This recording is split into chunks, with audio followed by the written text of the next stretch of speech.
नमस्ते. तिसऱ्या व्हिडिओकडे आपण जातोय. यामध्ये 6व्या पाठापासून आपण सुरुवात करतोय. नाव आहे स्वातंत्र्य चळवळीच्या युगास प्रारंभ. आता मी 2 व्हिडिओ पोस्ट केलेत. महत्त्वाचे मुद्दे आहेत ते थांबवून थांबवून पहा. गरज असेल तर पाठ करा. थोडं फास्ट घेतोय कारण आपल्याकडे वेळ कमी आहे. खूप मोठा व्हिडिओ व्हायला नको म्हणून. चला जाऊयात आपण पुढे. काय म्हटलंय? स्वातंत्र्य चळवळीच्या युगास प्रारंभ म्हणजे आपल्याला जे 1947 साली स्वातंत्र्य मिळालं त्याच्या अगोदर जो काही 100 वर्ष संघर्ष झाला इंग्रजांशी त्या संदर्भातला हा पार्ट आहे.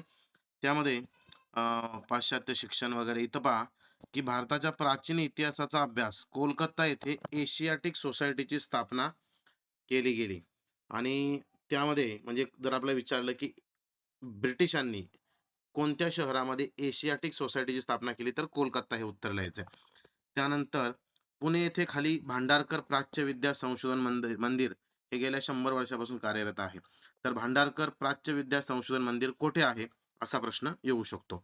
त्यानंतर पुढे जाऊ. राष्ट्रीय सभेची स्थापना हा सगळ्यात मोठा माइलस्टोन आहे आपल्या संपूर्ण स्वातंत्र्य संग्रामातला. कारण राष्ट्रीय सभेच्या माध्यमातूनच इंग्रजांना विरोध केला गेला. 28 डिसेंबर 1885 तारीख लक्षात ठेवा. त्यानंतर मुंबईमधील गोकुळदास तेजपाल संस्कृत पाठशाळेमध्ये मुंबई गोकुळदास तेजपाल संस्कृत पाठशाळा राष्ट्रीय सभेचं पहिलं अधिवेशन भरलं. भारतातील विविध प्रांतातील 72 प्रतिनिधी अधिवेशनासाठी उपस्थित होते. किती होते? 72 होते. कोलकातामधील नामवंत वकील योमेशचंद्र बॅनर्जी अधिवेशनाचे अध्यक्ष होते. तर खरं तर हे अधिवेशन पुण्यात व्हायचं होतं, पण नंतर ते परत मुंबईला शिफ्ट झालेलं आहे त्या काळामध्ये. त्यानंतर यामध्ये ही जी राष्ट्रीय सभा स्थापन झाली, ही स्थापन करण्यामागे किंवा जो पुढाकार घेतला तो तत्कालीन ब्रिटिश अधिकारी होता एक ॲलन ऑक्टेव्हियन ह्यूम. तर ह्यूम हे नाव लक्षात ठेवा. ॲलन ह्यूम याने पुढाकार घेऊन ही राष्ट्रीय सभा स्थापन झाली. पुन्हा एकदा रिपीट करतो. 28 डिसेंबर 1885 मुंबई गोकुळदास तेजपाल संस्कृत पाठशाळा राष्ट्रीय सभेचं पहिलं अधिवेशन, एकूण प्रतिनिधी 72, कोलकात्यातील वकील व्योमेशचंद्र बॅनर्जी अधिवेशनाचे अध्यक्ष, राष्ट्रीय सभेच्या स्थापनेमध्ये इंग्रजी अधिकारी ॲलन ह्यूम याचा पुढाकार. त्यानंतर वैशिष्ट्य उद्दिष्ट हे राहू द्यात. मावळ युग आता 3 टप्पे पडतात पहा. एक पहिला टप्पा पडतो तो 1885 ते 1905 चा. त्यानंतरचा दुसरा टप्पा पडतो तो 1905 ते 1920 चा आणि तिसरा टप्पा पडतो तो 1920 ते 1947 चा. पुन्हा एकदा ऐका. 85 ते 5 चा टप्पा आहे याला मवाळ युग म्हणतात. 5 ते 20 चा टप्पा आहे ज्यावेळी टिळकांचं जास्त प्रभाव होता त्याला जहाल युग म्हणतात आणि 20 च्या पुढं गांधीजींनी सगळी सूत्र हातात घेतली म्हणून त्याला गांधी युग म्हणतात. तर हे एक लक्षात ठेवायचंय. पुढे जाऊ आपण. तर मवाळांच्या प्रतिनिधीमध्ये काही वास्तववादी व उच्च शिक्षित असे नेते होते. त्यांची नावं या ठिकाणी आलेत पहा. गोपाळकृष्ण गोखले, फिरोजशाह मेहता, सुरेंद्रनाथ बॅनर्जी. नावं फक्त थोडक्यात लक्षात असू द्या. जहाल युग आताच सांगितलं 1905 ते 1920. तर हे जहाल युग म्हटलं की 3 लोक लक्षात ठेवायची. लाल, बाल, पाल. तर बाळ गंगाधर टिळक, त्यानंतर खाली इथं नावं दिलेत पहा. बिपिनचंद्र पाल आणि लाला लजपत राय. लाल म्हणजे लाला लजपत राय, बाल म्हणजे बाळ गंगाधर टिळक आणि पाल म्हणजे बिपिनचंद्र पाल. तर लाला लजपत राय हे पंजाब प्रांतामध्ये, मुंबई प्रांतामध्ये लोकमान्य टिळक आणि बंगाल प्रांतामध्ये बिपिनचंद्र पाल हे लक्षात ठेवायचे. तर जहालांनी वृत्तपत्रांच्या माध्यमातून देखील लोकांची जागृती करण्याचा प्रयत्न केला. त्यामध्ये केसरी आणि मराठा ही 2 वृत्तपत्र टिळकांनी सुरू केली होती. बंगाल प्रांतामध्ये अमृत बाजार पत्रिका. तर केसरी आणि मराठा याच्यामधून लोकमान्य टिळकांनी सरकारच्या दडपशाहीवर टीका केली होती आणि ही जी वृत्तपत्रे होती ही एक इंग्रजी मधलं होतं आणि एक मराठीमधून होतं. तर एकाचा कारभार पाहत होते लोकमान्य टिळक आणि मराठाचा पाहत होते आगरकर. बंगाल प्रांतात अमृत बाजार पत्रिका हे देखील एक वृत्तपत्र सुरू झालं होतं. त्यानंतर या ठिकाणी गीतारहस्य हा टिळकांनी ग्रंथ लिहिला मंडालेच्या तुरुंगामध्ये. त्यांना तुरुंगात टाकलं होतं कारण त्यांनी प्रक्षोभक लिखाण केलं होतं आपल्या वृत्तपत्रामधून. ज्यावेळी 1897 ला प्लेगची साथ आली होती. त्यावेळी सरकारचं डोकं ठिकाणावर आहे काय वगैरे असं त्यांनी लिहिलं होतं आणि त्याच्यामधून प्रेरणा घेऊन जे चाफेकर बंधू आहेत त्यांनी त्या रँडचा खून केला असा आरोप टिळकांवर होता आणि म्हणून त्यांना मंडालेच्या तुरुंगात टाकलं होतं. त्या ठिकाणी त्यांनी गीतारहस्य हा ग्रंथ लिहिलेला आहे. तर तो गीतारहस्य ग्रंथ याचं थोडक्यात लक्षात ठेवा. खाली दाखवलेलंच आहे त्यांनी लिहिलेलं आहे. त्यांना बंगालची फाळणी केली. बंगालची फाळणी म्हणलं की एक 2-3 मुद्दे लक्षात ठेवायचे की हिंदू मुस्लिम समाजात फूट पडावी म्हणून केली होती. फोडा आणि राज्य करा हे तंत्र होतं इंग्रजांचं. त्यावेळेचा गव्हर्नर होता व्हाईसरॉय होता सॉरी व्हाईसरॉय. आपण पाहिलं की 1858च्या ज्या राणीच्या जाहीरनाम्याने गव्हर्नरचा व्हाईसरॉय झाला होता. तर हा लॉर्ड कर्झन याने ही विभागणी केली होती, बंगालची फाळणी केली होती. 1905 हे साल लक्षात ठेवा. बंगालची फाळणी 1905. त्यानंतर याच्या विरोधात एक वंगभंग आंदोलन सुरू झालं आणि 16 ऑक्टोबर हा फाळणीचा दिवस राष्ट्रीय शोक दिन म्हणून पाळण्यात आला. तर हे फॅक्च्युअल प्रश्न हा येऊ शकतो एका ओळीतला, हे पाठ करून टाका. त्यानंतर 1911 साली ब्रिटिशांनी बंगालची फाळणी रद्द केली. तर हे जे पूर्ण आंदोलन झालं, या आंदोलनाला वंगभंग आंदोलन असं म्हणतात. त्यानंतर राष्ट्रीय सभेची चतुसूत्री काय होती, म्हणजे 4 मुद्दे होते. ते 4 मुद्दे कोणते? तर 1905च्या अधिवेशनामध्ये नामदार गोखले होते. त्यांनी आंदोलनास पाठिंबा दिला. 6च्या अधिवेशनाचे अध्यक्ष दादाभाई नौरोजी होते. त्यांनी स्वराज्य या शब्दाचा प्रथम उच्चार या ठिकाणी केला. आणि जी चतुसूत्री होती ती कोणकोणती होती पहा. स्वराज्य, स्वदेशी, राष्ट्रीय शिक्षण, बहिष्कार. लक्षात ठेवा, पुन्हा एकदा रिपीट करतो. स्वराज्य, स्वदेशी, राष्ट्रीय शिक्षण, बहिष्कार. त्यानंतर पुढे जाऊन इथं गोखल्यांच्या विषयी माहिती दिली पहा, की ज्यांनी 1905 मध्ये भारत सेवक समाजाची स्थापना केली. प्रश्न येऊ शकतो, भारत सेवक समाजाची स्थापना 1905 मध्ये कोणी केली? नामदार गोपाळकृष्ण गोखले यांनी. त्यानंतर जहाल आणि मावळ यांच्यामध्ये मतभेद झाले. ते झाले 1907 सालच्या सुरत अधिवेशनामध्ये. लक्षात ठेवायचंय, 1907 सालचं सुरत अधिवेशन. लाला लजपतराय यांनी मध्यस्थी करण्याचा प्रयत्न केला होता. त्यानंतर ब्रिटिशांनी आपलं दडपशाहीचं धोरण सुरूच ठेवलं होतं. पुढे बिपिनचंद्र पाल यांना देखील कारावासाची शिक्षा झाली. लाला लजपतराय यांना देखील हद्दपार केलं. त्यानंतर मुस्लिम लीगची स्थापना झाली. वंगभंग आंदोलनात राष्ट्रीय सभेला मिळणारा प्रचंड प्रतिसाद पाहून ब्रिटिश सत्ताधीश बेचैन झाले आणि पुन्हा एकदा त्यांनी मुस्लिमांना आपला वेगळा घटक तयार करण्याची किंवा वेगळी संघटना तयार करण्यासाठी प्रवृत्त केलं. तर 1906 मध्ये मुस्लिम लीगची स्थापना झाली. तर राष्ट्रीय सभेची स्थापना जर आपण म्हटलं तर ती 1885 सालची. मुस्लिम लीगची स्थापना म्हटलं तर ती 1906 सालची. तर त्या काळामध्ये मोर्ले मिंटो हा कायदा घडला होता 1909 साली. तर मोर्ले मिंटो हा कायदा लक्षात ठेवा, सुधारणा कायदा आहे तो, की ज्या मोर्ले मिंटो कायद्याने स्वतंत्र मतदारसंघाचं बीज पेरलं होतं. तर ते पुढं आपल्याला एवढं डिटेलमध्ये नाही. मात्र मुस्लिमांसाठी स्वतंत्र मतदारसंघ द्यायचे अशा प्रकारची त्याच्यामध्ये नियोजन होतं. तर हिंदूंना मुस्लिमांपासून वेगळं करण्याचा तो उद्देश होता. आपण म्हणूयात की 1909 सालचा कायदा मोर्ले मिंटो सुधारणा कायदा. त्यानंतर लखनौ करार झाला. तो राष्ट्रीय सभेच्या 1916च्या अधिवेशनात टिळकांच्या नेतृत्वाखाली. ओके. लखनौ करार आणि त्यामध्ये मुस्लिम लीग आणि राष्ट्रीय सभा यांच्यामध्ये सहकार्याची भावना निर्माण झाली. त्यानंतर होम रूल चळवळ 1914 मध्ये डॉक्टर अॅनी बेझंट यांच्यामध्ये आणि लोकमान्य टिळक यांनी मिळून ही होम रूल चळवळ सुरू केलेली आहे. तर ते होम रूल चळवळ म्हटलं की अॅनी बेझंट हे नाव लक्षात ठेवा. त्यानंतर पहिलं महायुद्धाच्या काळामध्ये लोकमान्य टिळकांच्या मदतीनं प्रतियोगी सहकारिता अशा प्रकारचा एक धोरण राबवण्यात आलं. तर हे पण तितकंसं काही महत्वाचं नाही. 1919 साली मॉन्टेग्यू चेम्सफोर्ड सुधारणा कायदा करण्यात आला.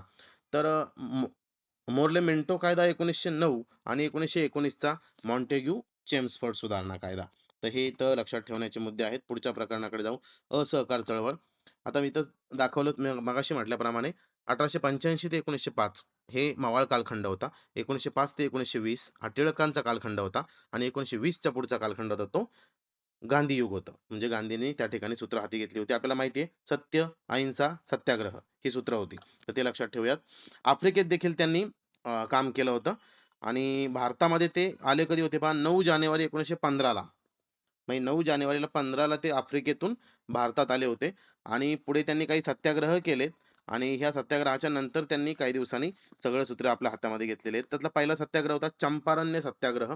आता ठळक ठळक मुद्दे सांगतो. बिहारमध्ये हा सत्याग्रह घडला. नीळ पिकवणाऱ्या शेतकऱ्यांची जी काही सक्ती त्यांच्यावर केली जात होती त्या संदर्भातला हा चंपारण्य सत्याग्रह होता. तर चंपारण्य सत्याग्रह, बिहार, नीळ पिकवणे 1917. त्यानंतर खेडा सत्याग्रह, गुजरात. दुष्काळासारखी स्थिती असताना सक्तीने शेतसारा सरकार वसूल करत होतं. त्यावेळी गांधीजींनी सांगितलं की शेतसारा द्यायचा नाही. त्याला सत्याग्रह म्हटलेला आहे. पुन्हा एकदा ऐका. खेडा सत्याग्रह, गुजरात, खेडा जिल्हा, गांधीजी आणि या चळवळीमध्ये त्यांनी तो कर न भरण्याच्या संदर्भात सत्याग्रह केला होता. पुढे अहमदाबादमध्ये कामगारांचा लढा. यामध्ये गिरणी कामगारांची वेतनवाढ रोखली होती. त्याविरुद्धचा हा लढा होता अहमदाबादमध्ये झालेला. त्यानंतर रौलेट कायद्याविरुद्ध सत्याग्रह केला. 17 मार्च 1919 मध्ये हा कायदा झाला होता. रौलेट कायदा, याला काळा कायदा म्हणतात. कारण कोणतीही चौकशी न करता कोणत्याही भारतीयावर खटला भरण्याचा अधिकार सरकारने आपल्या ताब्यात घेतला होता या कायद्याने, आणि म्हणून त्याला काळा कायदा असं म्हटलेलं आहे. त्याच्या विरोधात आंदोलन केलं. त्याच्या विरोधात एक सभा भरली जालियनवाला बाग अमृतसर येथे, पंजाब येथे. तर पंजाब या ठिकाणी अमृतसर शहर होतं. अमृतसर पंजाब हे नाव लक्षात ठेवायचे. आणि त्या ठिकाणी या जालियनवाला बागेमध्ये सभा भरली होती. मात्र या सभेवर जनरल डायर याने अ, त्या ठिकाणी गोळीबार केला. अमृतसर येथे जे हरताळ प्रकरणी सत्यपाल व सैफुद्दीन किचलू यांना अटक केली होती, म्हणून ती सभा भरली होती. मात्र गोळीबार केल्यानंतर बंदुकीच्या 1600 फैरी मारल्या आणि अनेक लोकांना आपले प्राण गमवावे लागले. याच हत्याकांडास पंजाबचा गव्हर्नर मायकेल वोडवायर हा जबाबदार होता, आणि त्याला निषेध म्हणून रवींद्रनाथ टागोर यांनी सर हा किताब परत दिलेला आहे. तर असं विचारलं जाईल, कोणत्या घटनेनंतर रवींद्रनाथ टागोर यांनी सर हा किताब परत दिला? तर ते आहे जालियनवाला बाग हत्याकांड. तर त्या बागेमध्ये गोळीबार करणारा तो अधिकारी कोण होता? तर जनरल डायर होता. आणि त्यावेळी पंजाबचा गव्हर्नर जनरल कोण होता? तर मायकेल वोडवायर होता. म्हणून इथं नाव बरीच लक्षात ठेवायचे. जालियनवाला बाग हत्याकांड, बैसाखी सणाच्या दिवशी बंदुकीच्या 1600 फैरी, त्यानंतर जनरल डायर याने त्या फैरी झाडल्या होत्या. त्यावेळचा जो पंजाबचा गव्हर्नर होता तो मायकेल ओडवायर होता. रवींद्रनाथ टागोरांनी सर या पदवीचा त्या ठिकाणी त्याग केला होता. त्यानंतर खिलाफत चळवळीचा मुद्दा आहे. तो तितकासा महत्वाचा नाहीये. असहकार चळवळ 1920 मध्ये राष्ट्रीय सभेचं अधिवेशन नागपूर येथे भरलं होतं, आणि त्या ठिकाणी या असहकाराच्या ठरावाला चित्तरंजन दास यांनी मांडलेल्या या ठरावाला मंजुरी मिळाली होती. तर इथं 3 प्रश्न तयार होतात. एक, 1920 साली कुठे अधिवेशन भरलं? नागपूरला. त्या ठिकाणी कोणत्या ठरावाला मंजुरी मिळाली? तर असहकाराच्या ठरावाला मंजुरी मिळाली. किंवा असहकाराच्या ठरावाला कुठे मंजुरी मिळाली? तर नागपूर या ठिकाणी मंजुरी मिळाली. अशा पद्धतीने. आणि हा ठराव कोणी मांडला होता? चित्तरंजन दास यांनी मांडला होता. त्यानंतर पुढे जाऊन 1921 मध्ये मुंबईत झालेल्या प्रिन्स ऑफ वेल्सचे स्वागत हरताळ पाळून केले होते. आता असहकार चळवळ सुरू झाली होती. मात्र 22 मध्ये अशी एक घटना घडली, की ज्याने असहकार चळवळ बंद झाली. ती म्हणजे चौरी चौरा या ठिकाणी फेब्रुवारी 22 मध्ये पोलीस अधिकाऱ्यासह 22 पोलीस ठार झाले. लोकांनी पोलीस चौकीलाच आग लागली. आणि त्यावेळी गांधीजींनी ही चळवळ स्थगित केली, कारण गांधीजींचं तत्व अहिंसेचं होतं आणि या ठिकाणी हिंसा झाली होती. त्यानंतर इथे एक चौकोनात मुद्दा आहे पहा, मुळशी सत्याग्रह. तर हा मुळशी सत्याग्रह सेनापती पांडुरंग महादेव बापट, तर सेनापती बापट एवढं लक्षात ठेवलं तरी चालेल, यांच्या नेतृत्वाखाली झाला होता मुळशी सत्याग्रह पुणे जिल्ह्यामध्ये. त्यानंतर मार्च 1922 मध्ये गांधीजींना अटक केली होती. त्यांच्यावर यंग इंडिया 3 राष्ट्रद्रोही लेख लिहिल्याचा आरोप ठेवून त्यांना पकडलं होतं. तर यंग इंडिया हे नाव लक्षात ठेवा, हे गांधीजींचं वृत्तपत्र होतं, यंग इंडिया. त्यानंतर गांधीजींना 6 वर्षाची शिक्षा सुनावली होती. मात्र नंतर त्यांना प्रकृती अस्वास्थ्यामुळे सोडलं होतं. याच दरम्यान सगळे जे काही प्रमुख लोक आहेत त्यांना पकडण्यात आलं होतं, कुणाला तुरुंगात टाकण्यात आलं होतं. त्या दरम्यान स्वराज्य पक्ष 1922 मध्ये स्थापन केला, चित्तरंजन दास आणि मोतीलाल नेहरू यांनी. तर त्यांची जी काही भूमिका होती, की सरकार बाहेरून आपल्याला ऐकत नाही, मग कायदे मंडळात प्रवेश करून सरकारला विरोध करायचा. म्हणून 1922 मध्ये, साल लक्षात ठेवायचंय, स्वराज्य पक्षाची स्थापना कुणी केली? चित्तरंजन दास, मोतीलाल नेहरू. नाव 2 लक्षात ठेवा, चित्तरंजन दास, मोतीलाल नेहरू. त्यानंतर 1923 च्या निवडणुकीत कायदे मंडळावर स्वराज्य पक्षाचे अनेक उमेदवार निवडून आले होते. आता सायमन कमिशन आलं होतं 1927 साली, जॉन सायमन याच्या अध्यक्षतेखाली. एकूण सदस्य होते 7, मात्र एकही भारतीय सदस्य त्याच्यावर नव्हता, म्हणून त्याला विरोध केला गेला.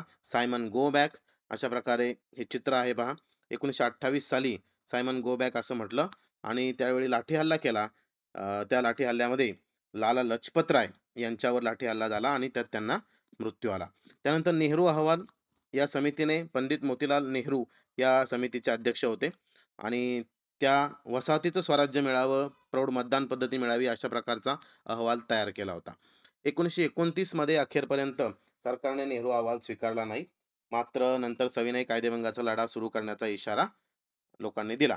पूर्ण स्वराज्याची मागणी करावी, अशा प्रकारचा तो विचार होता. 31 डिसेंबर 1929 रोजी, महत्वाचं आहे पहा, अगदी महत्वाचं आहे. 31 डिसेंबर 1929 रोजी रावी नदीच्या किनाऱ्यावर पंडित जवाहरलाल नेहरू यांनी तिरंगा पहिल्यांदा फडकवला होता. 31 डिसेंबर 1929. आता परवा 31 डिसेंबर आलेला आहे. 26 जानेवारी हा दिवस स्वातंत्र्य दिन म्हणून पाळण्यात यावा, हे त्यावेळी ठरलं होतं. आता स्वातंत्र्य दिन 26 जानेवारी नाहीये, 15 ऑगस्ट आहे. पण त्यावेळी 26 जानेवारी हा पाळला जावा असं ठरलं होतं. अहिंसक मार्गाने चालवण्याची प्रतिज्ञा त्यावेळी घेण्यात आली होती. अशा पद्धतीनं ह्या 2 धड्यांचे हे